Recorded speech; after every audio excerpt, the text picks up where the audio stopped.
Comment un homme en costume cravate s'est-il retrouvé une arme à la main contre sa propre patrie? Une question digne d'un film d'espionnage, mais pourtant bien réelle en RDC. Corneille Nangaa, l'ancien président de la CENI, est aujourd'hui à la tête de l'AFDC, un mouvement politico-militaire qui fait trembler les pouvoirs en place, un tournant inattendu. Pour celui qui organisait les élections il y a encore quelques années, mais que s'est-il réellement passé? 95% des Congolais ignorent les véritables raisons de ces revirements spectaculaires. Pourquoi un homme qui a côtoyé les plus hautes sphères du pouvoir a-t-il choisi la rébellion? Est-ce une répétition de l'histoire à l'image des rébellions passées qui ont secoué la RDC? Et surtout, quel est le rôle de Joseph Kabila dans cette affaire? Certains pensent que Nangaa n'agit pas seul. D'autres murmurent qu'il pourrait être l'instrument d'un plan plus vaste. Alors, l'AFC est-elle une menace réelle ou une simple manœuvre politique? Restez jusqu'à la fin car nous allons explorer les liens cachés, les motivations secrètes et les véritables enjeux derrière cette nouvelle rébellion qui pourrait bouleverser l'histoire du pays. L'élection présidentielle de 2018. Un président choisi. En décembre 2018, la RDC est en pleine élection présidentielle après 18 ans de règne de Joseph Kabila. L'opposition est divisée entre Martin Fayulu, porté par une coalition politique forte, et Félix Tshisekedi, candidat de l'UDPS. Lorsque la CENI, dirigée par Corneille Nangaa, annonce la victoire de Tshisekedi, c'est un séisme politique. Pourquoi? Parce que tous les résultats compilés par l'Église catholique, des organisations indépendantes et même des fuites diplomatiques donnaient Martin Fayulu largement en tête. C'est ici que le rôle de Nangaa devient central. Plusieurs analystes affirment que l'élection de Félix Tshisekedi ne serait pas le fruit des urnes, mais d'un accord secret entre lui et Joseph Kabila. Un deal qui aurait permis à Kabila de sécuriser ses arrières et de garder la main sur les institutions. Nangaa, en tant que président de la CENI, aurait alors été l'exécutant de cette stratégie en proclamant les résultats conformes à cette entente politique. Mais si tout semblait bien ficelé, pourquoi cet homme clé de la transition a-t-il dû fuir les pays quelques années plus tard? Était-il un simple pion sacrifié après usage ou connaissait-il des secrets compromettants sur cette élection? Ce qui est sûr, c'est que son exil ne s'est pas fait dans les conditions ordinaires et il cache une autre face du pouvoir congolais. Numéro 2. L'exil inattendu de Corneille Nangaa. En politique, les amis d'hier deviennent souvent les ennemis de demain. Lorsqu'il était président de la CENI, Corneille Nangaa n'était pas perçu comme une menace pour Félix Tshisekedi. Au contraire, il semblait être un homme du système, ayant facilité l'accession du président au pouvoir. Pourtant, quelques années plus tard, il se retrouve contraint de quitter la RDC comme s'il était devenu un ennemi de l'État. Alors, que s'est-il passé?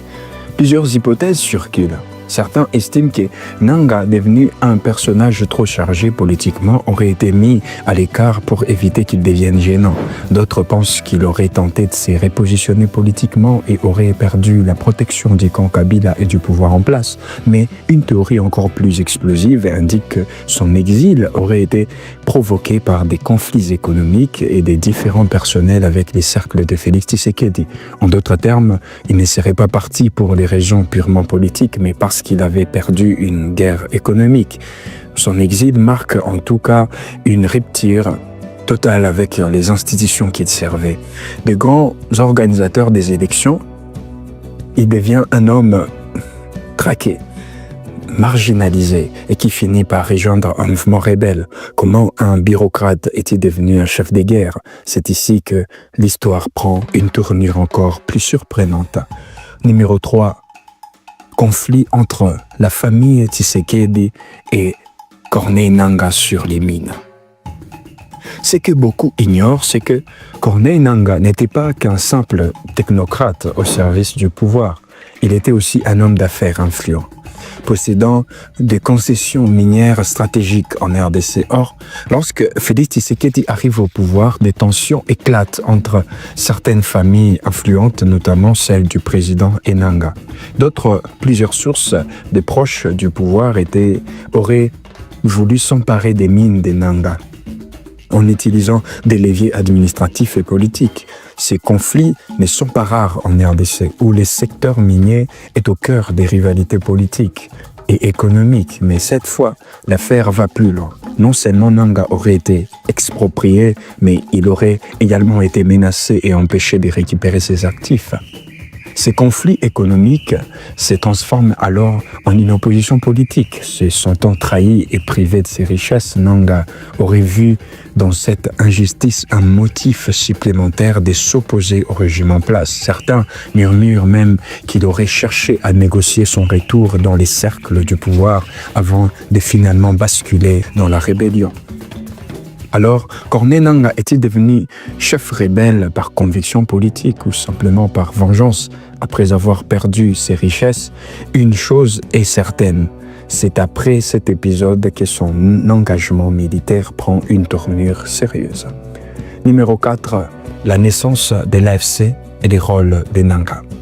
Après son exil, Corneille Nangaa refait surface à la tête de l'Alliance Fleuve Congo, un mouvement politico-militaire qui revendique la chute du régime Tshisekedi. Comment est-il arrivé à la tête de ces mouvements? Selon plusieurs sources, l'AFC serait une alliance des différents groupes armés et d'opposants politiques, cherchant une alternative au pouvoir en place. Mais le plus surprenant est que Nangaa, un ancien homme d'État, se retrouve propulsé comme leader d'un mouvement qui prône désormais une lutte armée. Était-ce un plan dès les débuts ou a-t-il simplement été récupéré par des forces plus puissantes que lui? L'AFC bénéficie-t-elle de soutiens extérieurs? Certains observateurs soupçonnent des financements venant de l'étranger et d'anciens alliés de Kabila qui voudraient reprendre le contrôle du pays. Mais une chose est claire, l'AFC n'est pas une simple rébellion locale. Elle a une stratégie, des alliances et des objectifs bien définis. Et parmi ces objectifs, un en particulier fait trembler Kinshasa. Numéro 5, l'objectif final de l'AFC, c'est de prendre Kinshasa.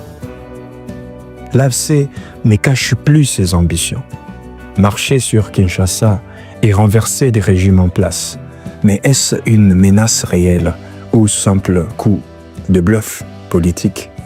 Historiquement, la RDC a connu plusieurs rébellions qui ont tenté de prendre la capitale, souvent avec des soutiens d'intérêts étrangers. Laurent Désiré Kabila en 1997, les M23 en 2012. Aujourd'hui, l'AFC, l'histoire est-elle en train de se répéter?